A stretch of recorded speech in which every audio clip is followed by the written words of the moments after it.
Hey, what's up guys? Welcome back to another day at B is for Build. In today's episode, I got some new parts for the GTR, so I'm gonna slap those babies on there, and then the goal is to try and start the car. Will it start? One of my favorite titles that I created. No one else did that before me. Original content. The car was marked as starts from the auction yard, so let's try and fire it up and see how she sounds. Stay tuned.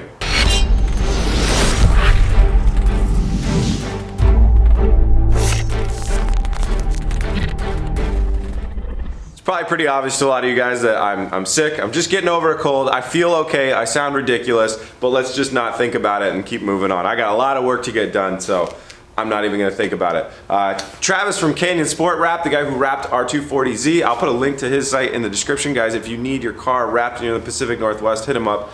He was out here earlier today. We were talking about some stuff and some ideas, and he was kind enough to help me push this car into the shop. So the GTR, obviously in the shop. So let's get down to work. The main thing that this car was missing to run is the intakes with the mass airflow sensors, which I just realized I left at home.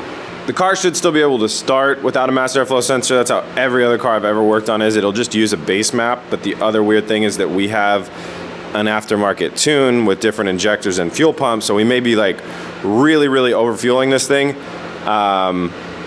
But we'll just have to see when we get there. For now, let's start. I'm gonna go ahead and grab the shop vac and just clean a lot of these this yard debris off of the car, so we have a clean working space to start on.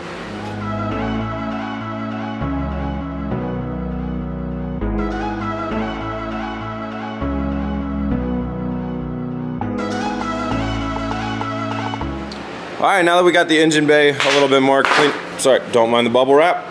Not to excite anybody. Now we got the engine bay a little bit more cleaned up.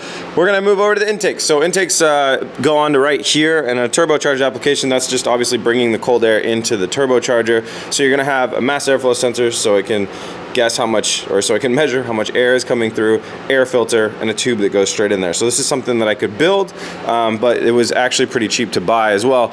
So if you guys remember, I said I wanna build this build to a budget. I want to keep it cheap, but I want to use good parts and not take any shortcuts. So this is a set of intakes from Got Boost, and they're normally, I think, I'm kind of guessing here, guys, they're normally about 300 bucks, and I probably got them for about 150 because they're very lightly used. You can see that there was an air filter on this one over here. This air filter has some mild signs of use. It's definitely still clean and gonna run great. And then this other one is brand new and everything else is brand new. So it's basically brand new from, and it's essentially a performance part for these GTRs. So that's the way we're going to be trying to do this build, sourcing cheap used parts that are still good quality.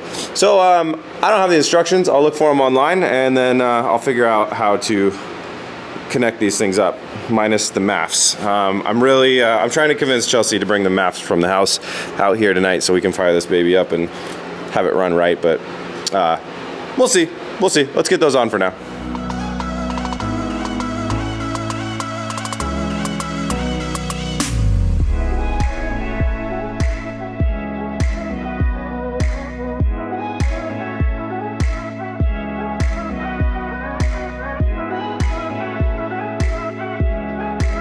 All right, I got one side on, so you can see the air filter goes right here, kind of behind the bumper. I'm sure that's strategically placed to get some fresh air. And then mass airflow sensor is gonna go in here, and then it connects into that tubing that I showed you earlier back there, and it's got a mounting bracket right here. Really nice and sturdy, really good construction. I'm stoked on these. The other one, I tested in, it's gonna fit up great. I'm gonna go ahead and unclip this wiring loom, bend that down a little bit so I can get the wiring loom down a little bit to make a little bit more room, and throw this one in as well. I watched a video online of these things running on a car. It sounds fantastic. I'm really excited.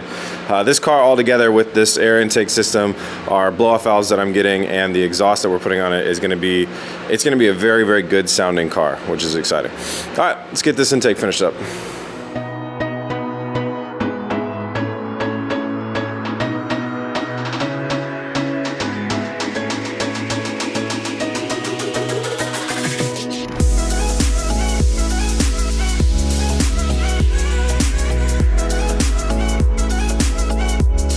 I got the driver's side intake installed. This one is a little bit different, and probably part of the reason I got it so much cheaper is that the mounting bracket, one of the brackets that holds this thing down, you can't really see it, it's right here and it goes to right here. They had removed that. Oh, I see a bolt I need to tighten down. probably because the air intakes that they took off used that bolt. So because that was missing, what I went ahead and did was I just drilled a small hole in this. This is like it says carbon fiber composite, like front crash structure, front core support. So I drilled a really small hole in there and then wrapped a zip tie around it to make sure that it keeps it from, it definitely won't move and nothing will happen, but if you're going over bumps, I don't want to hear it like knocking on anything or anything like that. So zip tied it down, that'll be all good. So I'm gonna go ahead and tighten up this water reservoir. That cap look like it's at a weird angle to you? Anyways, and then, so we want to get this thing started. We need to check a few things. Make sure it has coolant in there, make sure that it has enough oil, and see if we can get some power to the battery. So I'm going to get the battery on a tender, check all the other fluids. Chelsea is on her way. She's going to bring us our new mass airflow sensors. I also need to find some bolts that are going to fit these threads.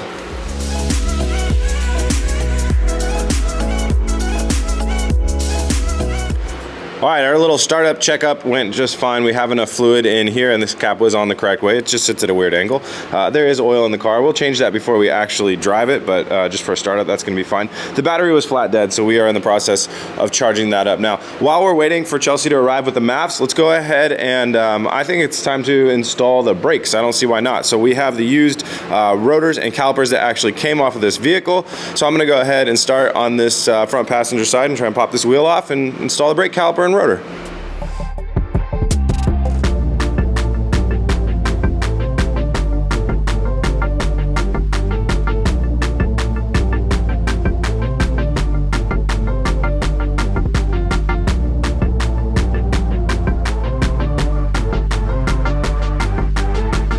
That looks a whole lot better with that nice big old brake caliper and rotor in there. So installing the caliper and rotor went really smooth. Obviously we still need to add fluid to the whole system, which we'll do later on. So the brakes won't even work right now because they have no fluid in them. The pads have lots of life. Everything installation wise went great. The only weird things that I found out that happened while I was down here was that the headlight was unplugged, and all of this needs to be improved because we need to run a liner. I like to run, when I do a wide body car like this, I like to at least run a liner to this point right here. So I need to buy fender liners for this car, and that will help keep the cabling safe too from hitting any tire stuff. And then the other thing that was weird is that the front sway bar was disconnected.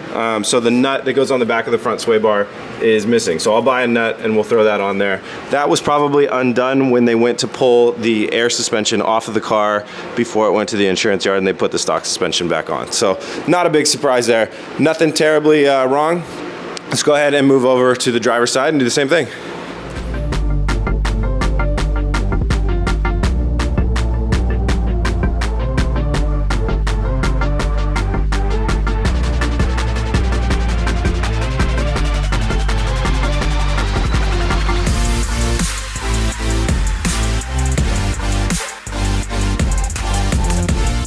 All right, we got the brakes and rotors put on 3 of the sides. I did not even feel like putting the rotor on over here because I knew it was gonna block some work that we had to do. So obviously, when these companies buy these cars and they flip them at auction, they don't repair them in the best way. So I knew there was gonna be some hunting to find the damaged stuff. Right away, this bar didn't look perfectly straight. And I felt around and I could feel that they actually like tried to straighten it out by hand. So that bar needs to be replaced. This one as well, because I spotted a little bit of booger welding right down there. You can see at that joint, so that thing probably snapped during the accident and went bad. This one looks like it's cocked at a weird angle, so that one as well. So that's all 3 of the kind of main support rods that hold this knuckle in here, and those are your a few of your different ways to correct alignment as well, because I noticed this wheel was misaligned. So that's 1, 2, 3 parts that we need to order. Not going to cost us too much money. But then the big bummer news is when we moved up here and we were looking at, I was looking at this piece, which doesn't seem to actually be damaged, but the connection area to the subframe is damaged. I've actually peeled some of that paint back myself. That wasn't off, but I just compared that with the other side, and this section right here, sorry, let me adjust the light. So you can see right here, this mounting pickup point right here, it's basically, it's supposed to be up higher, and all of these are supposed to be flat. And you can see there's a bend in this here, there's a bend in this one down here, and it's just creased down. Now this is just a suspension pickup point. In theory, like if you had no other options, you could technically kind of cut this off, flatten it out, and re-weld it back up, but there's no way I'm gonna do that. So it means I gotta buy a new subframe, a new rear subframe, and I checked prices online, and for a good quality used one from a newer car, it's only about $850. So so it's not exactly going to break the bank. I'm not even really going to flinch at that. GTR prices for things are like really expensive. I paid just as much as that for a rear bumper cover. So I'm gonna go ahead and order one of those tonight, and we'll have it in here. It's gonna change a couple things procedurally, but from what we had kind of planned to do. But now we know it, we'll get it in here and we'll get that thing swapped out. In better news, the MAFs are here, so I'm gonna go ahead and install them. I went ahead and bought the right hardware for these intakes, so there's screw here, screw here. Go ahead and clip those in, and we'll be ready to try and test start the car.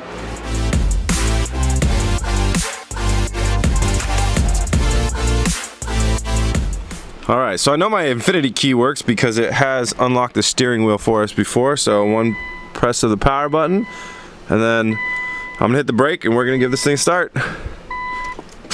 Come on, come on. Yeah! Woo! Yeah, baby. Sounded pretty good.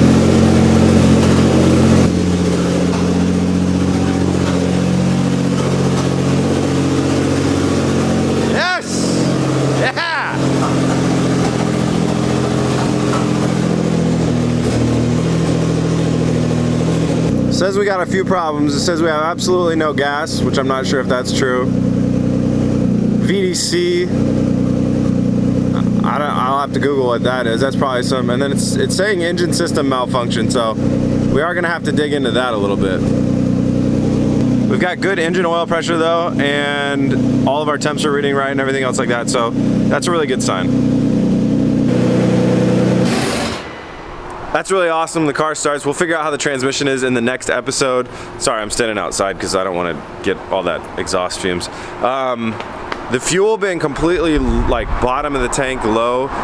It's really rare for crashed cars. Obviously, they were normally being driven at the moment they crash. They normally have fuel in them. So I'm really hoping that the previous owner didn't do a hack job when he upgraded his fuel pump and somehow damaged the fuel level gauge, but I don't know, I'll just add some fuel and we'll figure that out, because it's always good to add fuel after car's been sitting for a while. But overall, that's really good news. Thank you guys so much for watching. If you're new to the channel, I know a lot of you guys are joining in for this GTR build. The pace will pick up a little bit, so I apologize, I am clearly sick. Hit subscribe. Thank you guys so much for the support. Merch down below. Hit subscribe like I said, and I'll see you guys soon. Peace! Come on.